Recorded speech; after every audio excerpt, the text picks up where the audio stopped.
C'est une drogue bien plus addictive que le cannabis. Le pète ton crâne, c'est son nom, est également appelé PTC. Il fait des ravages chez les jeunes. Cette substance vendue illégalement à la sortie des collèges et des lycées est extrêmement dangereuse pour la santé. Regardez l'enquête de ce 20h. Elle est signée Martin Falaiseau et Solène Robin. À première vue, cela ressemble à un simple liquide pour cigarette électronique.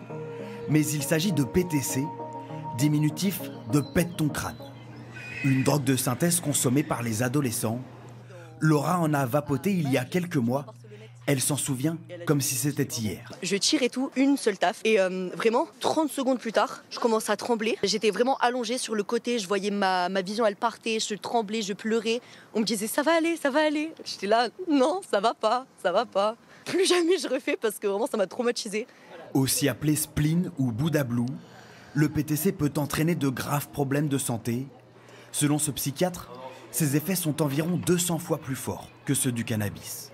Ce sont des cannabinoïdes de synthèse avec des risques sur notre organisme, neurologiques, notamment avec des risques d'épilepsie, voire des comas. On a des risques psychiatriques, des attaques de panique ou crises d'angoisse, des idées suicidaires. Il faut complètement alerter les jeunes, les parents et puis la population générale. Sur les réseaux sociaux, des dizaines de comptes anonymes vendent du PTC, vantant même son caractère indétectable aux tests stupéfiants. Nous tentons d'en acheter. Un vendeur nous propose de nous faire livrer le produit par une célèbre application de vente de vêtements. Quelques jours plus tard, nous allons chercher notre paquet dans un point relais. C'est pour un colis, s'il vous plaît. Comme n'importe quel colis. Merci beaucoup. Merci à vous. Au revoir. À l'intérieur, nous trouvons bien les flacons de pète ton crâne que nous avons commandés. Des dealers toujours plus inventifs et une drogue très difficile à détecter. Pour les policiers, la tâche est complexe. Effectivement, quand on procède par exemple à des perquisitions chez des trafiquants de drogue, une bouteille d'eau comme celle-ci, ça paraît complètement anodin. Or le produit à l'intérieur, qui est inodore, incolore, si on ne l'analyse pas, on ne va pas se rendre compte que c'est du PTC. Alors que du cannabis, de la cocaïne, tout de suite notre œil est attiré. Donc on se retrouve face à des produits comme cela où on peut passer à côté, clairement. Les forces de l'ordre misent sur la prévention. Si on dit PTC, ça vous dit quelque chose ? C'est le liquide de cigarette électronique. Ouais, exactement. Plusieurs fois par an, Olivier intervient dans des établissements scolaires et met l'accent sur les nouvelles drogues, comme le PTC. Les problèmes sont vraiment accrus sur ces nouvelles drogues, et surtout ces drogues de synthèse.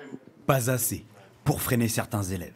Non, ça ne nous empêche de rien du tout. En vérité, on va faire les mêmes choses qu'il y ait de la prévention ou pas, parce qu'on est jeune, on a envie de tester des choses, et puis c'est normal. Tester au risque que la situation dégénère, comme lors d'une soirée que Mathilde a vécue. Il y a un ami à moi qui était en manque.